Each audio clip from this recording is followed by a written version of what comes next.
그 두 번째 연사 소개시켜 드리겠습니다. 그 한국전자기술연구원 캐티죠. 캐티의 임기택 센터장님 소개시켜 드리고요. 오늘은 국내 CITS 사업 동향에 대한 발표를 해 주시겠고, 사실 요즘 캐티가 CITS 실증 사업, 시범 사업, 본 사업 진행을 위한 간사기관 역할을 하고 있어가지고 정말 불철주야 눈코 뜰 새 없이 많이 바쁘신 걸로 제가 알고 있습니다. 바쁘신 중에도 불구하고 좋은 발표 해주실 임기택 센터장님 큰 박수로 환영해 주시면 감사하겠습니다. 네, 안녕하십니까. 방금 소개받은 한국전자기술연구원의 임기택입니다. 제가 오늘 이렇게 커다랗고 훌륭하고 좋은 행사에 저를 초청해 주셔서 영광이고 또 감사하게 생각을 하고 있습니다. 앞서 위원장님께서 설명하셨듯이 V2X 쪽으로 주로 최근에 굉장히 바쁜 상황이고요. 제가 지금 그 한국전자기술연구원의 모빌리티 플랫폼 연구센터를 맡고 있는데, 저희 센터는 뭐 통신이나 센서나 혹은 퓨전 기술이나 이런 것들을 기반으로 해서 자율주행차, 드론, 철도, 조선 같은 스마트 모빌리티 기술을 개발을 주로 하고 있는 센터이고 그쪽을 맡고 있고요. 특히 V2X 쪽은 제가 이제 자리에 앉아 있으면서 생각을 해보니까, 제가 2007년에 IEEE 802.11p 드래프트 버전을 기반으로 해서 그때부터 이제 그 802.11p 모뎀을 개발을 하고 또 하고 있다가 2009년에 이제 그 국토부의 스마트 하이웨이 사업에서 V2X 관련 주관을 맡으면서 그 뒤로 계속 V2X에 관련된 업무를 주로 해왔고요. 최근에는 그 3GPP 릴리즈 14, 15 그리고 작년에 7월 달에 표준화가 완료가 된 5G NR V2X에 관련된 원천 기술부터 응용 기술, 뭐 정책 기획까지 담당을 하고 있습니다. 그래서 아마도 우리나라의 V2X 역사와 함께하지 않았을까 하는 생각을 조금 하고 있고, 그만큼 제 어깨가 무겁고 또 제 하나하나의 행보가 산업계에 어떤 영향을 미칠지 항상 조심하고 신중하게 행동을 해야겠다라고 앉아서 잠깐 생각을 했습니다. 제가 오늘 소개시켜드릴 자료는 국내에 기존에 이제 웨이브라고 하는 802.11p 기술을 기반으로 해서 그 위에 1609 프로토콜이 올라간 기술을 기반으로 해서 여러 도시에서 CITS 실증 사업들이 진행이 됐었습니다. 그 부분에 대해서 설명을 드릴 텐데요.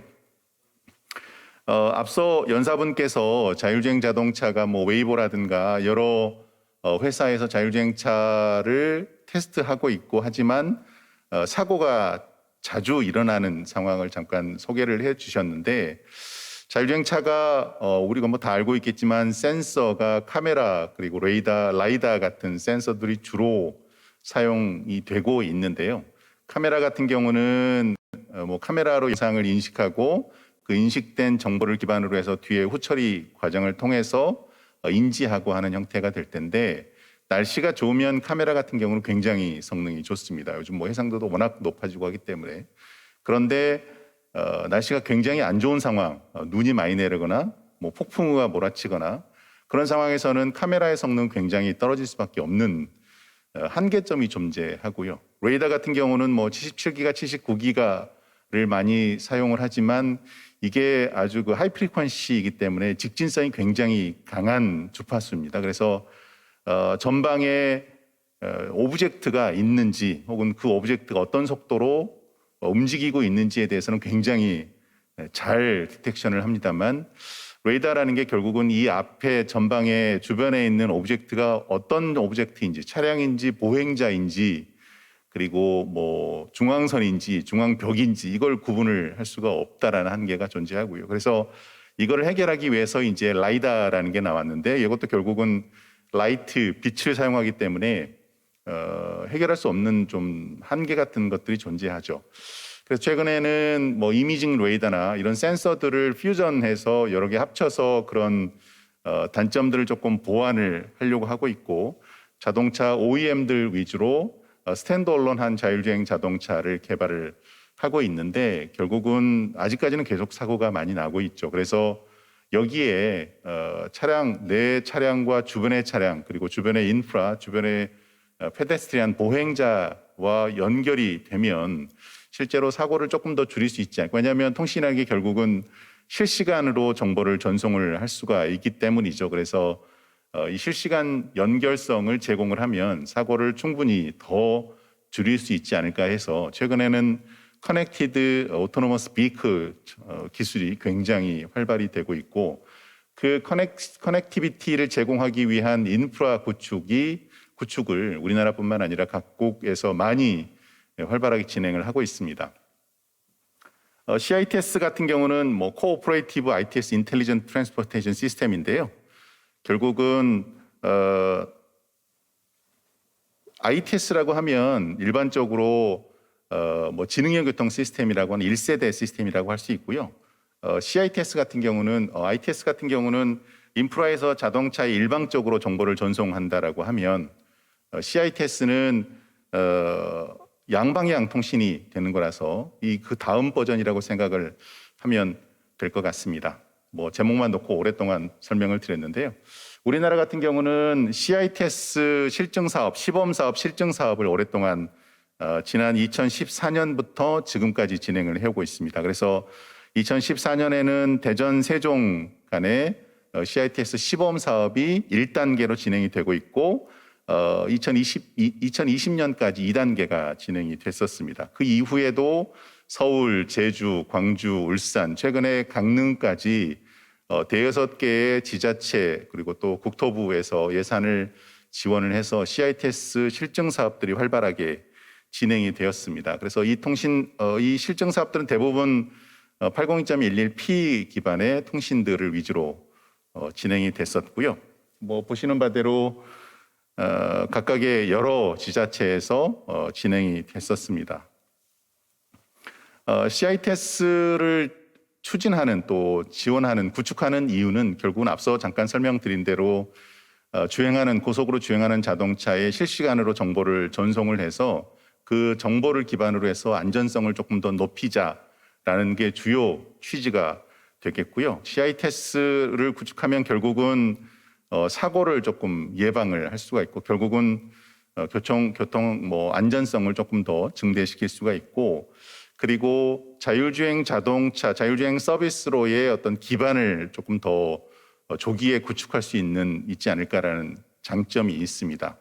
여기서 CITS 서비스와 자율주행 서비스를 좀 구별을 해보자고 하면 일반적으로 자율주행 서비스를 포함한 여러 가지 교통이나 자동차 서비스들도 CITS 서비스에 포함이 됩니다만 우리나라는 약간 좀 다르게 쓰이고 있죠. CITS 서비스는 802.11p 기준의 어떤 단문 메시지를 기반으로 하는 안전 서비스들, 일반 자동차를 대상으로 하는 자율주행 서비스는 뭐 레벨 3, 4, 5 정도의 자율주행을 위해서 대용량 데이터가 실시간으로 고속으로 전송되는 통신 기반의 어떤 서비스들을 자율주행 서비스라고 하고 있고요.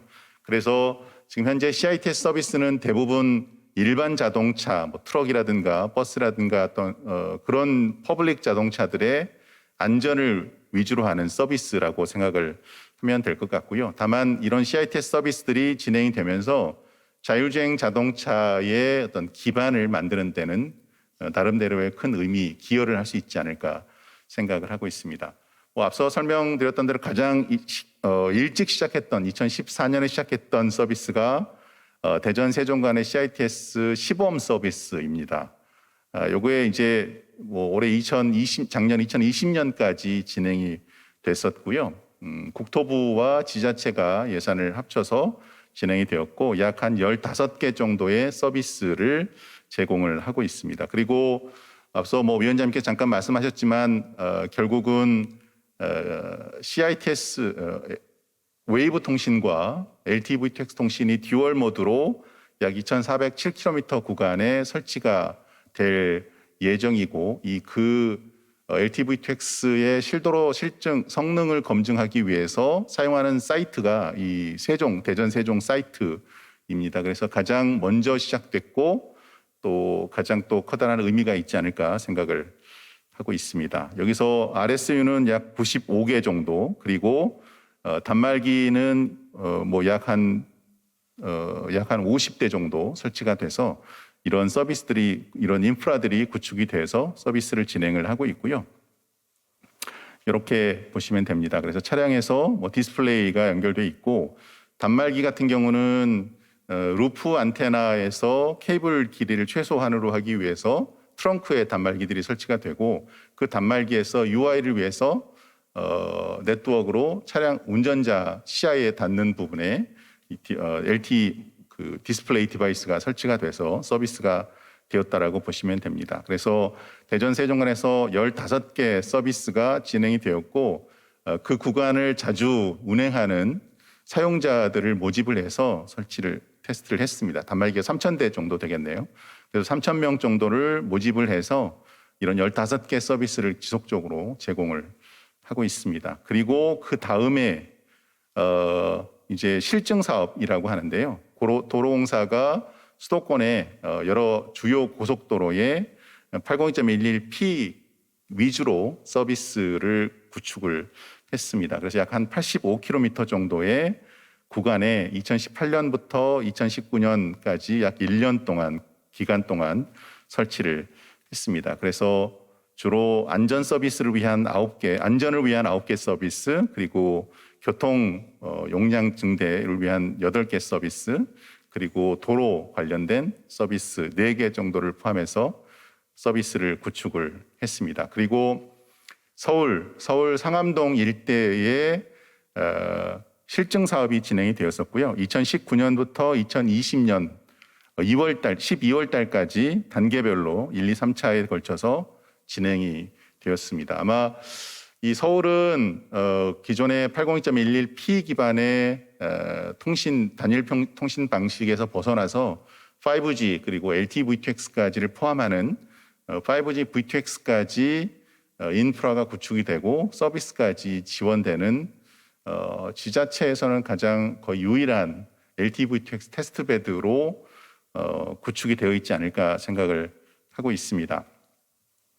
그리고 이 서울에서 서비스는 보시는 바대로 이렇게 구축이 되어 있습니다. 그래서 아마도 실증 사업이라는 게 결국은 서울 같은 경우는 대중교통 그리고 승용차들이 굉장히 많고요. 지자체별로 교통 문화가 굉장히 다릅니다. 울산 조금 이따 보여드리겠지만 울산 같은 경우는 물류 자동차 회사도 있고 여러 가지 공장 산업 단지가 많기 때문에 물류 위주의 교통 문화가 형성이 되어 있고, 제주도 같은 경우는 익히 짐작하시겠지만 관광객들이 굉장히 많기 때문에 이 관광객들 렌트카 서비스가 굉장히 많고, 그래서 지자체 도시별로 서로 다른 교통 문화를 형성을 하고 있습니다. 그래서 지금 서비스도 지자체별로 교통 문화에 최적화된 서비스를 구현을 했고 하고 있습니다.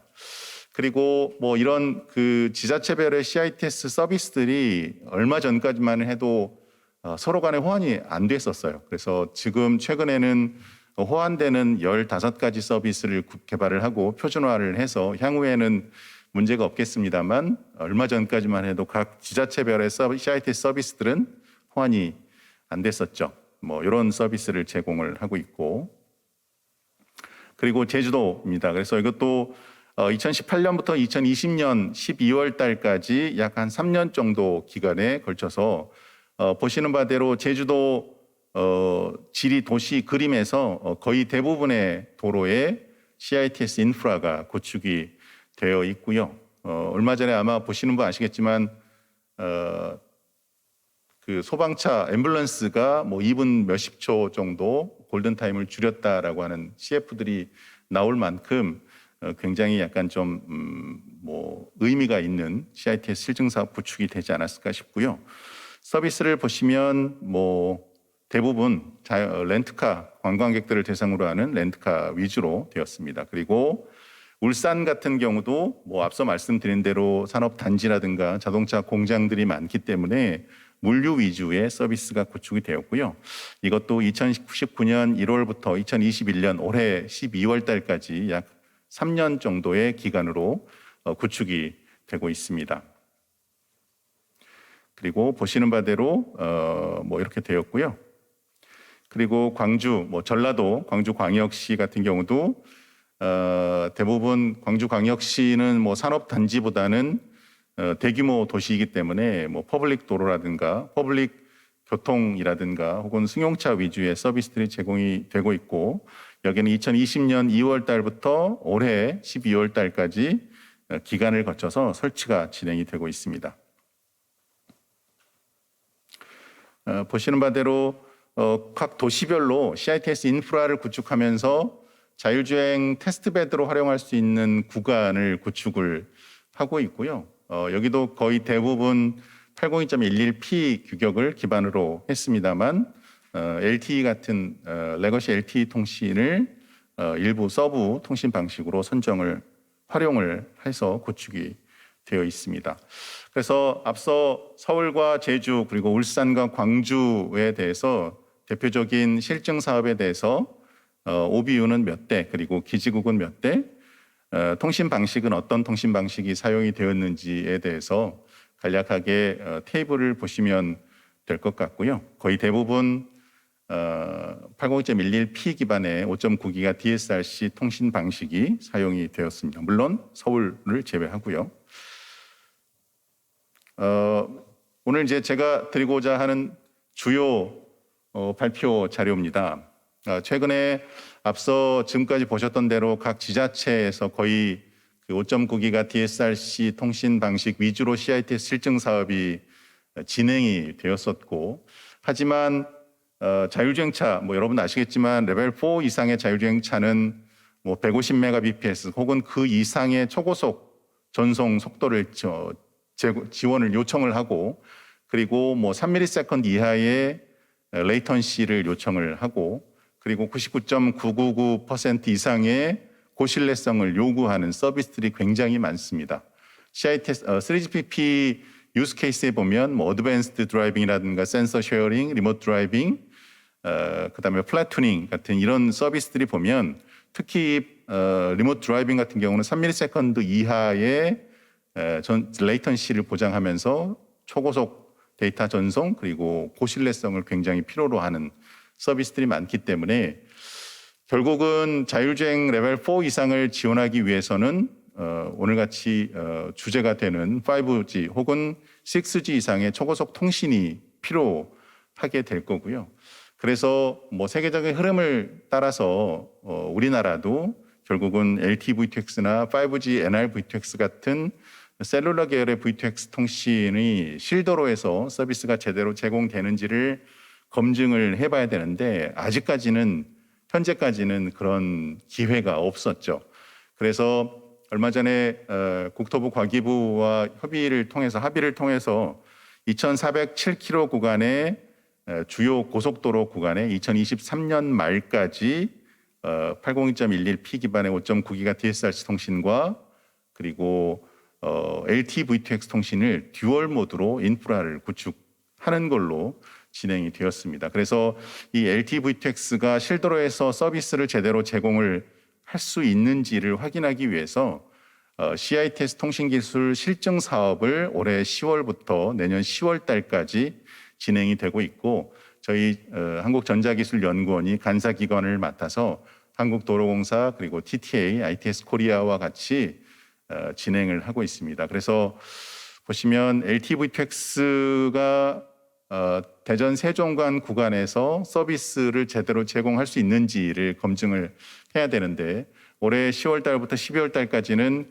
과연 어떤 항목을 어떤 방식으로 어떻게 테스트할 것인가에 대한 시험 방안을 수립을 하고, 그리고 내년에는 실제로 대전 세종 구간에 30개의 기지국 그리고 36개의 LTE V2X 단말기를 구축을 해서 실도로에서 테스트를 진행을 하고, 그리고 9월, 10월부터는 2개월 동안은 테스트된 데이터를 기반으로 해서 분석을 해서 LTE V2X가 실도로에서 서비스 제공이 가능한 수준인지 아닌지를 분석을 해서 리포트를 제출을 하는 형태로 진행이 되고 있습니다. 그래서 보시면 일정 같은 걸 보시면 뭐 올해 10월 달부터 올해 12월 달까지 앞서 시험 방안을 구축을 하고, 그리고 2,407km 구간에 5.9GHz 뭐 웨이브 통신과 그리고 LTE V2X 통신을 듀얼 모드로 2,407km 구간에 구축을 하고 구축된 통신 방식을 성능을 검증을 해서 2023년 말이나 2024년 초에 단일 V2X 통신 방식을 결정을 하고 그 이후에 나머지 우리나라 일반 국도나 도심 도로에 단일 표준 V2X 통신 표준으로 인프라를 구축하고 단말기를 배포하고 자율주행 테스트 베드를 본격적으로 구축하는 형태로 진행이 되겠습니다.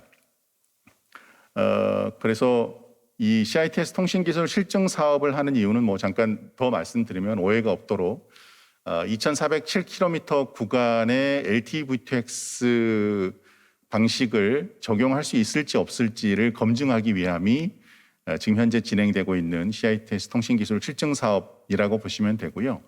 그리고 2,407km에 설치된 웨이브와 LTE V2X 통신을 검증을 해서 어떤 방식이 더 좋은지를 파악을 해서 그 방식이 단일 V2X 통신 방식으로 선정되는 형태로 진행이 되고 있습니다. 진행이 될 예정에 있습니다. 그래서 올해 지금 가장 활발하게 LTE V2X 업체들 그리고 웨이브 통신 업체들을 만나서 여러 의견들을 청취를 하고 있고 또 단말기 테스트에 참여할 수 있도록 여러 가지 독려를 조금 하고 있습니다.